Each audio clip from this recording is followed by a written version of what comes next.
ube sarati pucuk dari Nagari Labuh Panjang. Membuat sambal ube ko seperti membuat gulai biasa. Cuma bahannya yang berbeda, yaitu sarati pucuknya seperti yang ada di antaranya. Yang pertama dulu aku kesambi namanya. Pucuk si kadudua, yang iko dan si kadudua, kalau iko dan paraweh, kalau iko daun pelangi, kalau iko daun bodi namanya. Ini juga daun bodi sama ini daun kacang 7 helai. Sebab helai daun ini 7 helai. Jadi itu namanya kacang 7 helai. Kemudian ini ketela pohon, pucuk ketela pohon atau pucuk ubi bahasa awak. Sudah itu iko pegagan. Kalau iko kemayan, daun kemayan. Kalau iko daun ini yang daun petai Cina.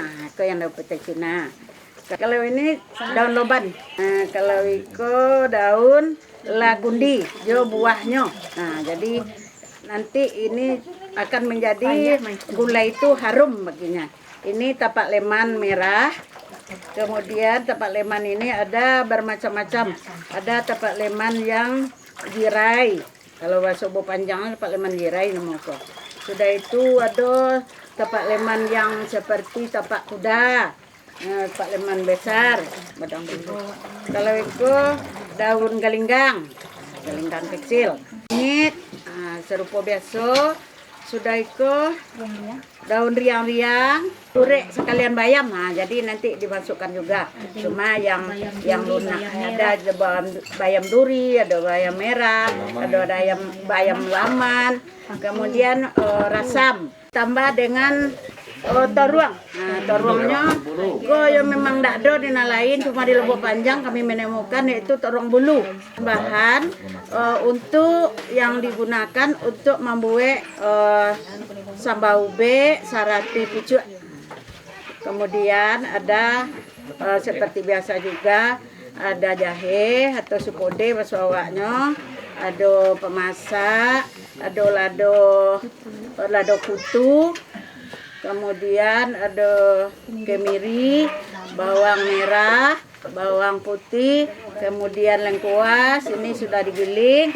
Kemudian ini yang ciri khasnya lagi yaitu bubuk lagundi. Punya mentahnya, kayak itu. Kayak itu nih. Kalau mentah. Kayak itu daunnya, itu buahnya. Jadi buahnya kok diambil, sudah itu dijamuan, sudah itu ditumbuk. Dirandang dulu sampai agak menghitam buahnya nih. Nanti baru dihaluskan. Akhirnya dia akan seperti ini. Inilah yang akan menjadi juga salah satu ciri khas dari sambal ube sarati pucuk. Jadi itu saja fungsi dari gulai ube sarati pucuk adalah untuk memperlancar pencernaan sehingga kita bisa perut kita itu aman. Gitulah kira-kira.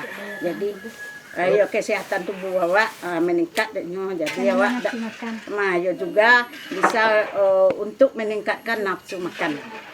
Sambal ube sarati pucuk ini dari Labuh Panjang sudah ada sejak dulu atau zaman dulunya. Kami waktu kecil sudah bertemu juga. Ini sudah turun-temurun, bahkan sudah beberapa generasi. Tidak bisa lu awak menyobek marah generasi pokok awak ketek dulu lah dojo sambal ube lah basobok juru ada awak. Jadi warisan dari nenek moyang awak dulu. Jadi itu saja. Terima kasih. Salah dan janggal mohon maaf. Assalamualaikum warahmatullahi wabarakatuh.